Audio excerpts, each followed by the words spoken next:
But Paul reminds us here that what matters is not how respectable our sin looked, but the posture of our heart.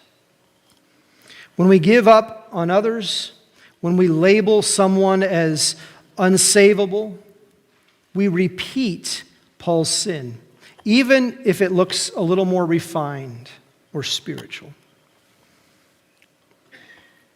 Friends, the gospel isn't good news because it saves us from a lot or a little. That doesn't matter. It's good news because it saves us completely. We are called to reject this idea of comparison. As a pastor who served over 30 years now, I've heard it from many people who grew up in the church. Well, I don't have much of a testimony.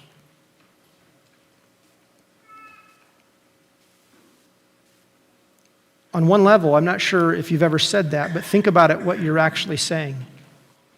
Jesus didn't really need to die for me because I'm good enough. In essence, that's what that means. Oh, Lord, you shouldn't have. I'm doing okay. I don't know why I go to that voice. I don't know where it comes from.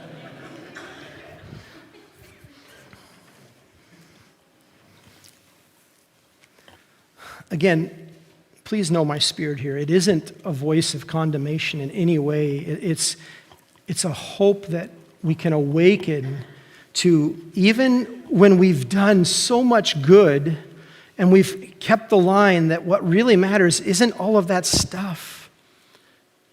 It's who Jesus is and what he's done for us. And when we can come to that point of fully surrendering, that's when the joy of the Lord begins to rise up. That's when real transformation begins to happen. You see, the significance of our testimony is not how bad I was before Christ, but how transformed I am today, and then tomorrow, and the next day in Christ. This path that we're going to be on, this path of discipleship, calls us to live as people who genuinely believe that grace does transform us. This is the good news, friends. Every heart that is reshaped by God's love, whether slowly or suddenly, publicly or quietly, is nothing less than a miracle. The road to freedom begins the same way for all of us.